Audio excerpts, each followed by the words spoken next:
nós combinamos na aula passada, nós vamos dar o primeiro tempo da aula de hoje, essa aula gravada, né? E o segundo tempo vocês vão dedicar para poder iniciar a resolução da primeira chamada da AB2. Essa primeira chamada que já está disponibilizada no AVA, né? E vocês terão até sábado ao meio-dia, próximo sábado ao meio-dia, dia 7 de maio, para poder me devolver, né? Para poder me enviar pelo AVA, somente pelo AVA e em PDF, tá? Então, nós vamos falar hoje, nós vamos dar continuidade e concluir aquela análise que a gente estava fazendo do mercado de bens e serviços da teoria macroeconômica. Não é? Nós falamos sobre a oferta da economia, que é representada pelo Produto Interno Bruto da economia, o PIB. Falamos sobre vários conceitos de PIB, como PIB a preços de mercado, PIB, que é o Produto Interno Bruto, a custo de fatores. Falamos sobre o Produto Interno Líquido, investimento interno líquido, investimento bruto interno. Falamos sobre a demanda agregada da economia, que é composta por consumo das famílias, como está aqui, né, nesse slide, gasto de consumo do governo, compra de bens e serviços pelo governo. Falamos que o governo é um grande comprador de bens e serviços da economia, compra remédios, compra caderno, material escolar, é? Compra passagens aéreas, compra roupa, compra alimentos. Ele é um grande consumidor, assim como as famílias. E falamos da formação bruta de capital fixo, que corresponde à aquisição de bens de capital, tanto pelas empresas como pelo próprio governo. O governo compra remédios, que está aqui dentro do Gzinho, consumo, mas também compra equipamentos hospitalares, constrói hospitais, então está dentro de investimento. Então o governo ele está participando tanto do G como gasto do governo, como da formação bruta de capital fixo da economia, né, quando constrói aeroportos, ferrovias, etc. E as empresas também, como quando compram máquinas, equipamentos, fazem expansão no seu parque produtivo, estão dentro desse item formação bruta de capital fixo. E nós falamos para vocês que o estoque da economia, a variação do estoque, ela é dada como investimento em estoque. É? E esse estoque ele pode aumentar ou pode diminuir durante um ano. É? Quando ele aumenta, a variação de estoque é positiva, soma-se positivamente aos investimentos da economia. Quando o estoque diminui, ele reduz os investimentos da economia.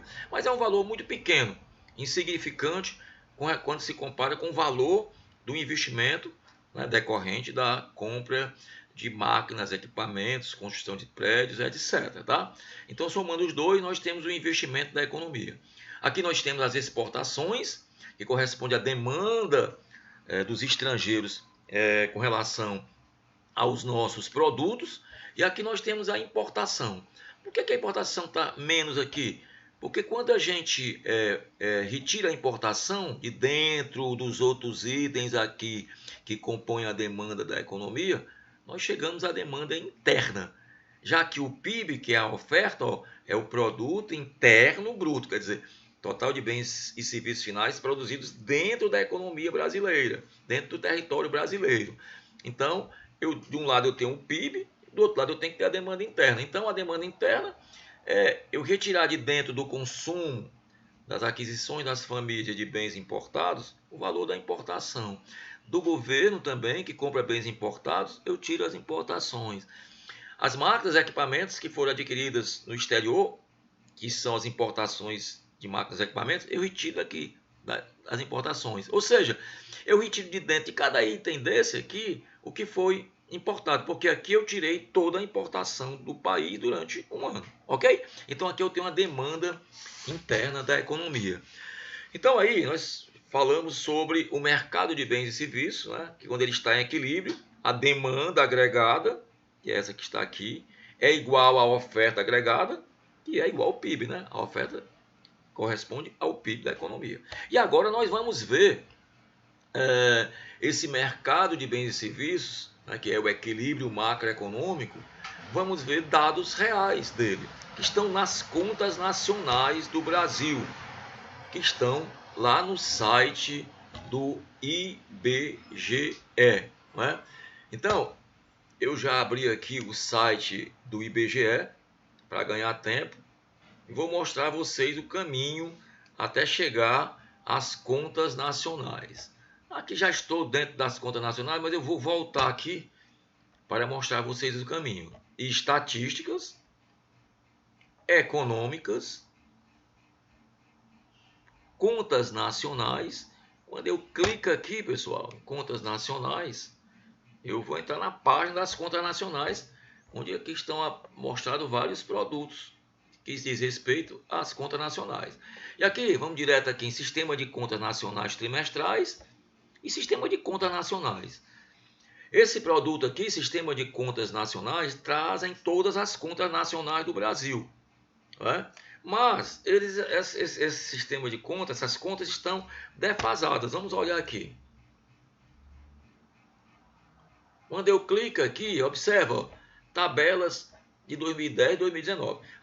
Aqui, se você clicar em cima dessas tabelas, vai aparecer não só a conta de produção, que representa esse mercado que a gente está estudando, de bens e serviços, composto por demanda global e oferta global, mas sim a conta de renda da economia, a conta de capital da economia, a conta do governo, a conta do resto do mundo, que são as exportações, importações, né? A balança das transações correntes. Né? Então, traz informações completas, mas ela está defasada, porque existe uma quantidade imensa de informações, né?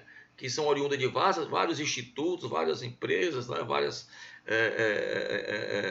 institutos, né? Que demoram muito para serem compiladas, para serem trabalhadas pelo IBGE. Então a gente vai trabalhar com dados mais atualizados, que o IBGE publica, né, trimestralmente, dentro desses que ele chama Sistema de Contas Nacionais Trimestrais. Quando eu clicar aqui em Sistema de Contas Nacionais Trimestrais, eu vou encontrar dados até o ano de 2021 já. Né? Então aqui eu vou PIB a preço de mercado do quarto trimestre de 2021. Eu vou aqui em tabelas, completas, como o nome está dizendo, já traz todas as informações que estão aqui abaixo, em outras tabelas completas. Clico aqui, veja que aqui baixou um arquivo, tabelas completas, contas nacionais trimestrais. Eu vou abrir esse arquivo aqui, que está zipado, né? E tenho aqui uma planilha, tabelas completas, contas nacionais trimestrais, quarto trimestre de 2021. Quando eu clicar aqui em cima, eu vou abrir essa tabela aqui, pessoal. Essa tabela que já está trabalhada por mim. Observem aqui que eu já trabalhei, porque eu já fiz, já apresentei para outras turmas, né? Ela está aberta aqui, ó, de 95 até o ano de 2021. Informações sobre o mercado de bens e serviços, sobre as variáveis que compõem a oferta da economia, o PIB da economia e a demanda da economia. Ó, estão até 2021. É claro que quando você abrir a tabela do IBGE, você não vai encontrar essa que está aqui, porque eu já trabalhei, já fixei linha e coluna, né? Que eu posso manipular aqui a planilha para cima, para baixo, para a direita, para a esquerda, porque eu fixei linha e coluna. Já abri colunas aqui, inseri coluna para percentuais, que você não tem lá. Né? Enfim, já trabalhei aí a planilha para poder apresentar para vocês, né? De maneira mais consistente e mais dinâmica. Vou abrir aqui a exportação, que é um valor maior, e a importação aqui também, para que a gente possa ver todos os valores das variáveis macroeconômicas, chamadas variáveis macroeconômicas agregadas. Né? Aí eu queria ver se dava para a gente ver tudo de uma vez só. Dá para ver, né? Então aqui setor agropecuário até importação. Então, pessoal, vamos nos fixar mais em 2021. 2021 que está mais atualizado aqui, né? Para a gente ver esses valores. Pronto, 2021. O que é que nós estamos vendo aqui? O que é que essa tabela traz? Primeira coisa que a gente tem que ver é que a tabela está em valores correntes. Ou seja, quando você for fazer uma tabela, um relatório para seu diretor na empresa que você vai trabalhar, uma tabela que vai mostrar receitas, despesas, lucros, etc., informações econômicas, você tem que dizer a ele, ó, meu diretor, essa tabela, esse relatório está a valores correntes. O que significa dizer? Que eu não tirei de dentro desses valores o efeito da inflação. Ou seja, aqui, por exemplo, no setor agropecuário, o produto interno bruto do setor agropecuário 2020, ele está a preço de 2020. Assim como, professor? Assim, cara, se eu tenho lá a quantidade produzida de feijão, vezes o preço do feijão em 2020, mas a quantidade produzida de trigo, vezes o preço do trigo em 2020. Quando eu vou para 2021, eu tenho a quantidade produzida de feijão em 2021, vezes o preço do feijão em 2021. A quantidade produzida de trigo em 2021, vezes o preço de trigo em 2021. Então, observe que de 2020 para 2021 houve uma inflação. Então, na verdade, se essa inflação for muito alta, né? Eu posso até dizer assim, olha, a produção de 2020, que foi 440 bilhões, 0,85 milhões de reais, foi maior do que a produção de 2021, que a preço corrente está 598, 128. Se eu tirar a inflação, esse valor pode cair para 300 bilhões, ao invés de dar 598 bilhões. Depende da inflação. Então, aqui está a preços correntes. Embutido nesse valor tem a inflação, não só o crescimento do produto, né? Quantitativo, de quantidade do produto. Percebe? Então, se eu estou apresentando essa tabela, eu tenho que dizer que está a preços correntes. Se eu tirar o efeito da inflação, aí sim, está a preços reais. Né? É aquele caso que eu digo para vocês chegarem para o diretor de vocês e apresentarem uma tabela de receita, né, de 95 a 2021 da empresa e dizer, e o diretor perguntar, está a preços correntes ou a preços constantes? E se tu não souber o que é isso, tu vai ser demitido. E se tu disser assim, tá preços correntes. E para que eu quero saber receita preços correntes? Te retira a inflação, que eu quero saber se a minha receita está crescendo em termos reais, se eu estou vendendo mais. Por isso que eu estou com a receita maior. Tá? Então, o detalhe é importante. Tá? Se ele está a preços correntes, se ele está a preços constantes. Você pode me perguntar, e por que, professor, tu está apresentando a preços correntes? Porque, pessoal, aqui eu vou apenas fazer relações. Eu vou ver aqui qual é a participação do setor agropecuário na produção da economia, no PIB da economia, PIB aqui a custos fatores, em 2021. E tanto o PIB a custos fatores como o PIB do setor agropecuário estão a preço de 2021. Então, eu posso fazer a relação. Né? Como também em 2020 eu posso fazer a relação, porque os dois estão os mesmos preços. E como é uma proporção, eu posso até comparar 2021 com 2020. Porque 2020 eu estou fazendo uma proporção com valores a preço de 2020. E aqui estou fazendo a proporção com valores a preço de 2021. Então a proporção ela não é impactada pela inflação. É óbvio que não. Né? Porque a inflação que está aqui no setor agropecuário também está aqui no valor total do PIB. Né? Então eu posso fazer essa análise. O outro detalhe é dizer qual é a unidade da tabela. Isso eu estou falando lá no relatório que vocês vão apresentar para o diretor de vocês. Tem que dizer qual é a unidade. Eu posso escrever, ao invés de colocar em termos quantitativos, 1 milhão de reais, eu posso escrever em milhões de reais. Em milhões de reais. Ou em R$1.000, né? Porque, na verdade, vocês vão trabalhar em empresas grandes que faturam bilhões de reais ou milhões de reais, né?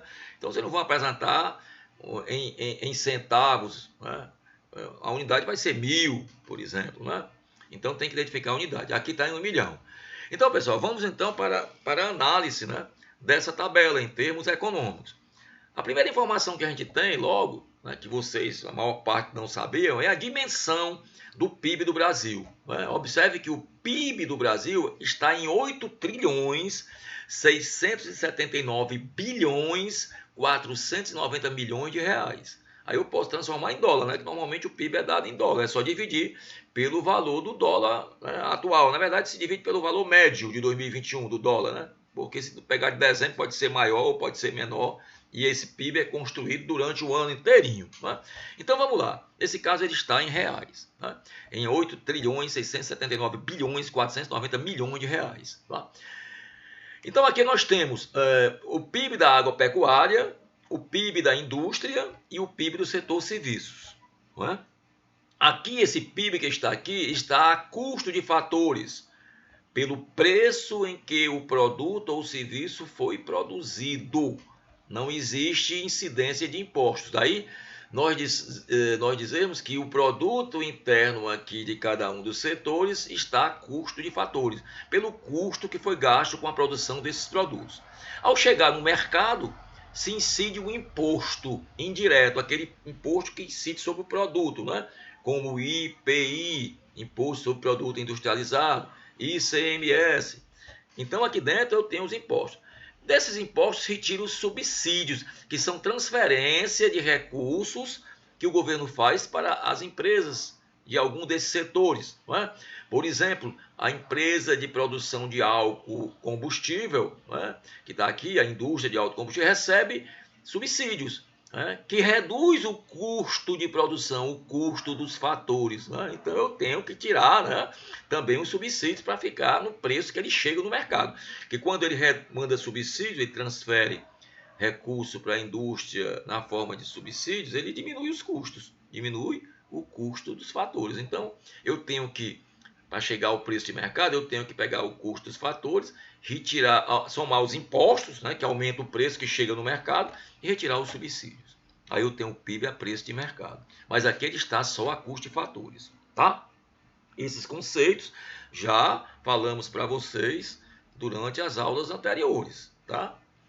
Então aqui, pessoal, primeira informação é, como eu falei, da dimensão desse PIB, do PIB a preço de mercado, do valor do produto que chega no mercado. Está aqui, é 8 trilhões. Agora, aquela informação que é muito importante, que as pessoas sempre se enganam.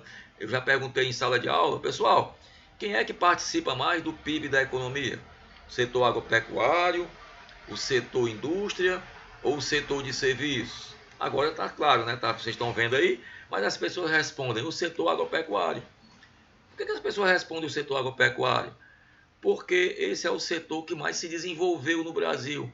Esse é o setor exportador do Brasil, que mais exporta no Brasil, o que mais se desenvolveu tecnologicamente, cujos produtos o Brasil é competitivo no mercado internacional. Então a gente vai falar muito dele. Mas ele corresponde apenas a 8,1% do PIB brasileiro.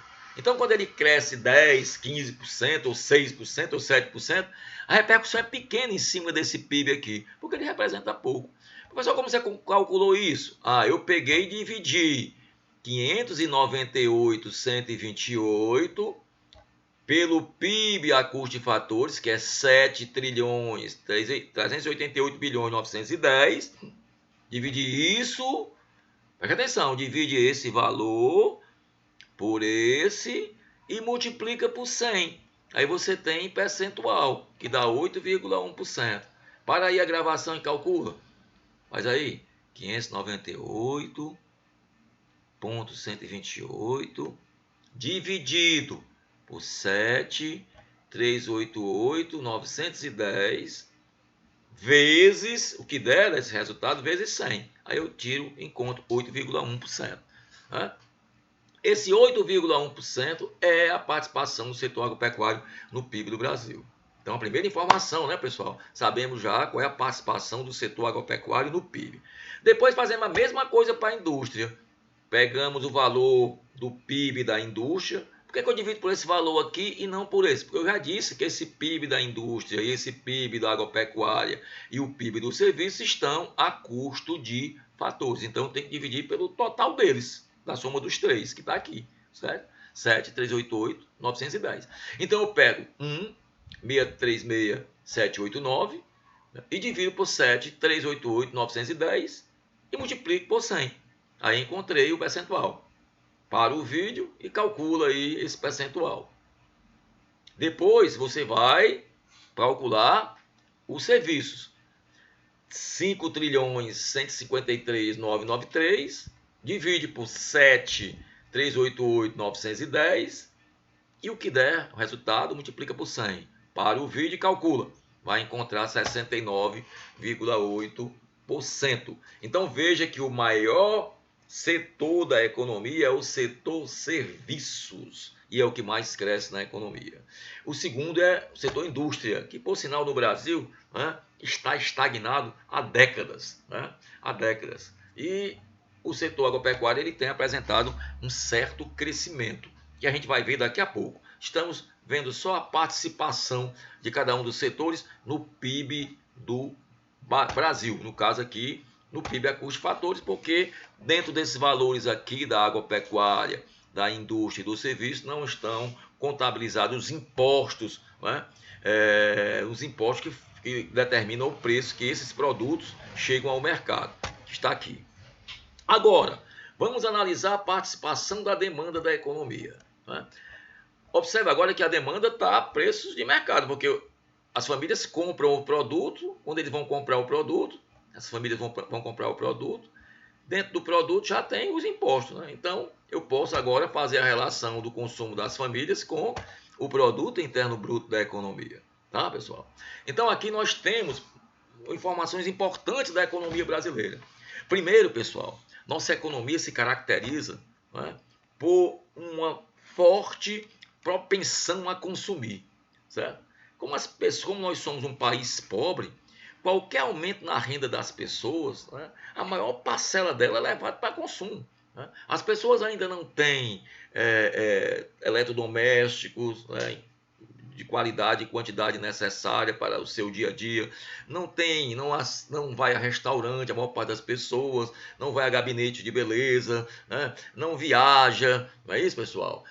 Não vai a médicos particulares, não tem plano de saúde, né? Então, imagina que quando há um aumento na renda, esse aumento na renda é levado para consumo, na sua maior parcela, ou seja, a poupança da economia é pequena.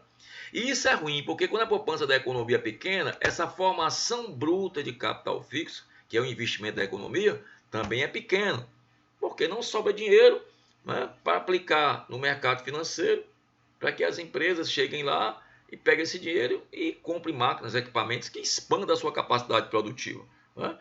Aí precisa de capital estrangeiro, né? Precisa de investimento, poupanças estrangeiras, para poder complementar essa nossa poupança interna que é pequena. Então veja, a gente já vai olhar aqui logo em 2021, ó, que quando a gente pega o valor do consumo das famílias, 5 trilhões 291 bilhões 556 milhões, foi o consumo das famílias no ano de 2021. Se nós dividirmos, novamente, vamos ver aí a participação desse consumo na renda da economia, né? Ou parte da renda que é levada para consumo, que é a mesma coisa, né? Então vamos lá. Quando eu pego 5 trilhões 291 bilhões 556 milhões e divido por 8 trilhões 679 bilhões 490 milhões, observe, pessoal, que 61% da renda das famílias é levada para consumo da economia, um gasto de consumo. Ou seja, o restante vai para a poupança, que é muito pequena para a nossa necessidade. Observe que, se nós colocarmos o consumo do governo como consumo da economia, o governo também é um ente que compra todos os bens e serviços que as famílias compram. Se a gente compra computador, o governo também compra. Se a gente compra um eletrodoméstico qualquer, o governo também compra. Qual é o eletrodoméstico que o governo não compra, né? Porque ele tem escolas, tem hospitais, tem o serviço público, então ele compra tudo, passagens aéreas, o governo gasta com viagens internacionais, com tudo o governo gasta. Então, esse governo também, se a gente pegar esse governo aqui, só que é gasto de consumo, não é investimento não. Nós pegarmos aqui esse 1 trilhão 657 bilhões 402 milhões e dividirmos aqui pelo PIB, nós temos aqui 19%. Conclusão, da renda da economia, o governo também capta uma parte da renda, na parte de tributos, né? Ele cobra, ele tira dinheiro da gente, tira dinheiro da economia para poder fazer seus gastos. E ele gasta em consumo e gasta em investimentos, né? O nosso tributo que a gente paga ao governo, ele gasta em consumo e gasta em investimento. Se ele não pagasse, se a gente não pagasse tributo, esse valor era muito maior.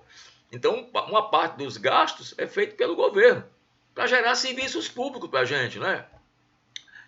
Que vai ser o consumo gratuito. A gente tem serviços públicos, temos escolas, temos hospitais, temos serviços de saneamento básico, vários serviços são produzidos pelo governo. Então, Se ele não produzisse, né, a gente teria que comprar, né, teria que ser consumo das famílias. Então, somando os dois, pessoal, nós temos aqui 80% da renda, cara.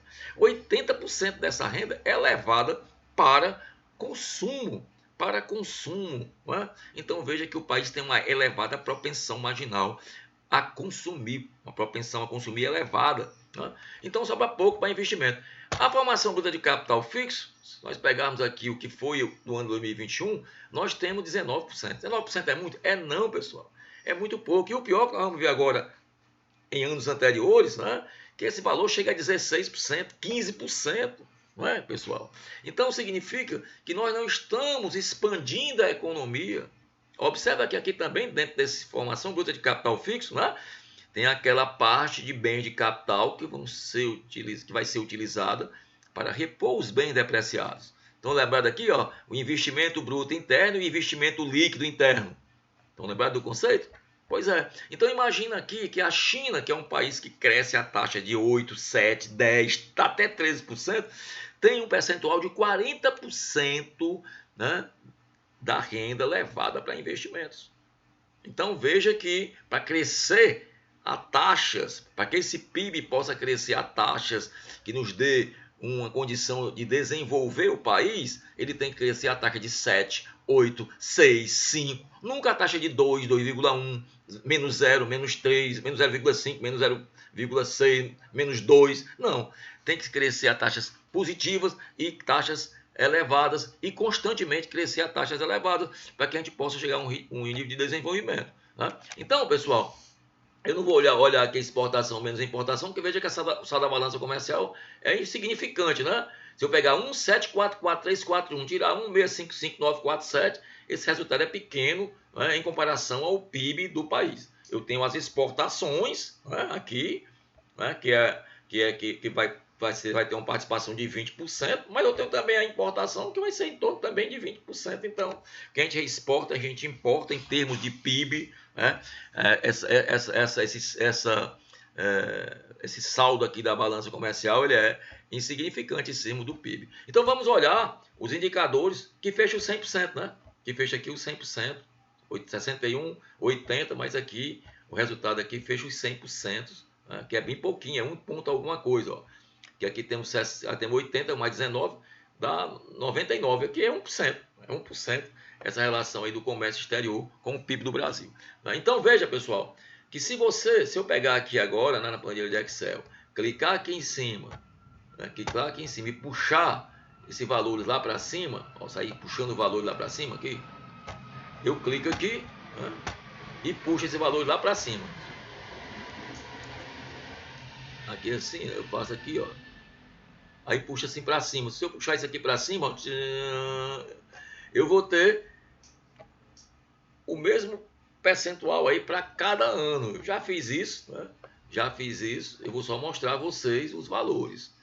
Então observa aí como a economia ela está estagnada, ela não muda a sua estrutura. Em 95 era 20%, 1995. Em 96 esse indicador era 19%. Beleza. É o mesmo de hoje, nós não mudamos nada, de 95 até 2022, 21. Olha aí, 19, vão acompanhando 20, 19, opa, mas quando chega aqui tem uns anos que ele é 17%, né? Em 98 ele foi 19, mas veja aqui que tem anos, vou botar aqui logo para 2000, tem ano aqui que é 2001, quanto é que foi? 18%, não sai dessa faixa. Mas acontece que tem alguns anos, né, como 2000, vamos ver aqui 2002 foi quanto? 2002, 18, mas 2003 foi quanto? 16, cara. Em 2003 começou, 16 em 2003, em 2004, 17, olha aí, pessoal, olha aí, olha o que tá. Isso é trágico, cara, para o Brasil. Em 2005, 17%, né? Vários anos abaixo do nosso 19%. Em 2020, 17% de novo. Olha a quantidade de tempo perdido. Isso chama-se comprometer o emprego da gente, o emprego de vocês no futuro, né? 17%. Aí vamos aqui para 2008, 2007, para 18%. Pessoal, então a gente vê que esse valor ele é em torno de 20%, né? Mas tem anos que é abaixo, 17%. Olha aqui de novo, outro período, né? De 2015. 2015 foi quanto? 18%. Mas 2016 já foi 16%. 16%, cara. Em 2017 ele chegou a 15%, meu irmão. Imagina, cara, a situação do Brasil. Quando a gente vê que o Brasil é um país estagnado, é um país que não consegue ter um crescimento sustentado porque não tem investimento, pessoal. Isso aqui é época de crise, onde os estrangeiros não botam dinheiro aqui dentro, né, do país, tá? Não entra dinheiro estrangeiro. Olha aqui quanto tempo, 2018, pessoal. Mais uma vez, 15% em 2018, tá? Então, esse é o retrato da nossa economia. E agora, em 2020 foi 17%, mesmo com pandemia. Em 2021 tivemos esse aumento para 19%. Mas vejam que quanto para trás esse indicador, né, ele foi diminuto, pequeno em relação aos países que estão, né, com o objetivo de se desenvolver. Por que, professor, que é assim? Porque não tem um plano econômico de longo prazo, já conversamos sobre isso, não vou me repetir. Então você vê aqui, né, que esse investimento ele é uma proporção da renda muito pequena, o país é pobre, não tem poupança, pessoal. E aí se mantém o consumo. Se você levantar aqui, né, o consumo ele se mantém em torno de 80%, né, cai um pouco, aumenta um pouco, quando há, obviamente é uma proporção, quando há queda nos investimentos, né, então obviamente é porque houve um aumento no consumo, né, é proporcional. O PIB deve ter caído, quando não tem investimento, cai o PIB, cara, né, cai o PIB. Cai o PIB, eu digo assim, cai a taxa de crescimento, ou ele cai mesmo em percentual, né? Cai o PIB da economia. Então, pessoal, aí nós temos o retrato, né, da economia brasileira, e observa que também a gente pode ver essa análise em termos, olha aqui, a propensão marginal a consumir é 64, do governo 20 dá 84, 66, 65, né? E a formação bruta 64 do governo não 64 e 20, né, do investimento do governo a gente não fez ainda, mas você está vendo aí que é em torno de 64, 65, aí baixando aí 61, 60, 60, 59, 60, 63, aí baixando, é em torno de 62%, não mudou muito a propensão marginal a consumir. E se você também pegar o governo, e for olhar o governo também, a participação do governo é em torno disso aí de 20, 22, 18. Vamos levantar aqui o governo, já que fizemos tudo, vamos completar a tabela, né? Vamos ver aqui o consumo do governo. Consumo do governo.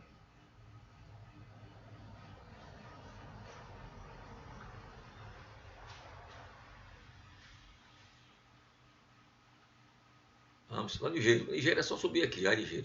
Olha aí, a velocidade aumenta quando eu vou subindo aqui o cursor, né? Vou descer para não pegar o percentual. Pronto. Ó, 21, 19, 19, 22. Então a estrutura de consumo ela se mantém, né, mais ou menos em torno de 20%, né, 17, 18, vai baixando, mas não muda muito. A estrutura da economia brasileira, a estrutura da demanda, a estrutura da oferta, ela não tem grandes modificações, né? E também o que diz respeito à estrutura aqui, o que diz respeito à demanda por bem de capital, que é o investimento da economia, né? Nós vimos que o setor agropecuário ele cresceu, né? Se nós compararmos aqui, ó, aqui em 2020, em 2095 era 5%, 5,3%, 3,7% e tal. Esse indicador ele vai evoluindo, né? 4, 6, aí começa aí a crescer e se estabelecer em torno de agora, né, 8%, né? Mas ele cresce e se mantém em torno de aqui 8%, mas veja que ele é em torno aí de 5%, 5,9%, cresceu muito aqui em 2021, né? E em 2020 já era 5,9%, 5,9%. Quer dizer, está em torno de, se você tirar uma média aqui, né, nos últimos anos, é em torno de 5% da participação do setor agropecuário. A indústria ela apresentou uma ligeira queda, quando a gente compara, ó, 27, 26, 28, ó, 28%, 28, 29, 27, 26, 26, 25, vocês estão vendo aí os números passando rapidamente, depois vocês olham com mais vagar, porque eu coloco isso aqui lá no aba, dentro de material didático, vou mandar para vocês até usarem para prova se quiserem, né? Então, olha, 25, 25, 27, o setor indústria, ele tem apresentado uma leve redução na participação do PIB da economia, né? Estão vendo aí, ó, chegando a 22%. E o setor serviço, um crescimento, né? Também um leve crescimento de 67, 95, né? Ele varia aí, 67, 66, chegando a 70 em alguns anos, 70, ó, 70 e 69,8 foi uma queda, então está em torno de 70%. O setor serviço tem crescido, tá? Então, pessoal, isso aí é uma análise dos indicadores da economia brasileira, né, e que é apresentado por várias instituições, inclusive até o próprio Boletim Focus traz alguma coisa, né, sobre esses indicadores, como o PIB, né, está lá sendo citado no Boletim Focus. Várias instituições econômicas fazem análise desses dados. Nós mesmos, na Unifor, né, lá no Núcleo de Pesquisas Econômicas da Unifor, nós produzimos o Boletim Econômico Unifor, onde nós fazemos análise dessas informações aqui econômicas, apresentamos lá nesse boletim, essa tabela aqui, né, dos últimos anos, né? Obviamente não é uma tabela como essa, com vários anos. Fazemos análise, nós que fazemos, eu digo nós que são professores e alunos. Na verdade, quem faz o boletim econômico, quem constrói esse boletim são os alunos. E os professores supervisionam essa construção, né? Então, esse boletim está disponível na página, no site da Unifor, dentro da página do curso de economia, e dentro do curso de economia tem o NUP, Núcleo de Pesquisa Econômica, e dentro do NUP tem lá os produtos, um dos quais é o Boletim Econômico, que já está lá, um de março, né, que foi publicado em abril, está disponível para vocês darem uma olhada e analisar e ver dar uma lida lá nas análises feitas pelos alunos do curso de economia, certo, pessoal? Então a gente encerra essa parte relativa aqui ao mercado de bens e serviços, e a partir da próxima aula a gente vai continuar falando sobre macroeconomia, mas agora nós vamos fazer a análise, né, não mais do mercado de bens e serviços, mas vamos fazer uma análise agora do setor público, né, das receitas, das despesas do governo, e vamos ver aí a real situação das contas públicas, os déficits públicos, déficit nominal, déficit primário, né? E vamos fazer uma análise da situação brasileira por meio das pesquisas divulgadas pelo próprio governo, pelo Ministério da Economia, né? E pelo Banco Central, né? Que trazem dados da economia brasileira. E a gente vai fazer esse estudo aí com vocês, beleza? Então a gente encerra a nossa aula de hoje, a primeira aula, e agora vocês vão fazer a prova que vão me entregar, né? Que vão me entregar, isso aqui é do aplicativo que eu estou usando, que vão me entregar até sábado ao meio-dia, beleza? Então, boa prova, bom fim de semana para vocês e até na próxima quarta-feira.